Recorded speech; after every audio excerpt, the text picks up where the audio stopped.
يلا بسم الله. سي اسامه، كيف ما شفنا مؤخرا يكسر القانون القائل على فيلم شاف فلوس ديال الزمراوي وايوب بوشري يمشيو فريق الولاد الرياضي. مرحبا خويا، نهار نتخلصوا اخويا نجيو نقول لكم حنا تخلصنا، حنا مازال كنتظروا حتى حنايا. يعني ما كناش خلصوش مازال حنا كنتسناو اخويا. ما نمشيو في خلا.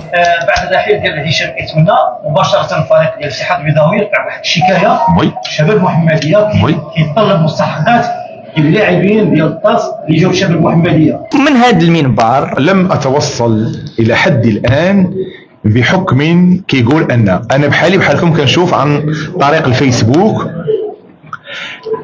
مي هاد النقطه مزيان ما جبتي لي صح حسن، حتى داك الشخص اللي كان كيهضر البارح جبد 400 مليون. ما كايناش 400 مليون، 440 الف درهم، 44 مليون.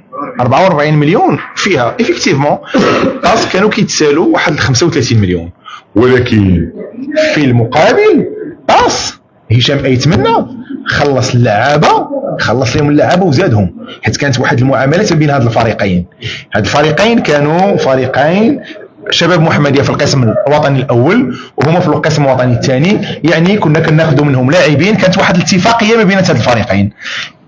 ان شاء الله ما فعل، ما كاين خلاف. انا اتصلت بالرئيس ديال الاتحاد البيضاوي قال لي ايفيكتيفمون راه كاين هذا الحكم.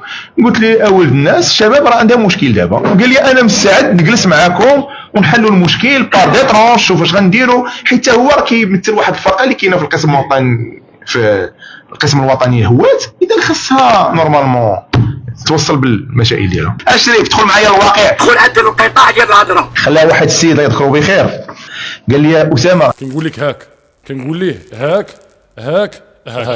يا شريف راه حتى واحد فينا ما قادر على الشباب المحمديه، راه حنا ما كرهناش اليوم نشوف بحال هكا. هي الاولى نتعود جالس كدير عارضين عليك كاع دايره تهز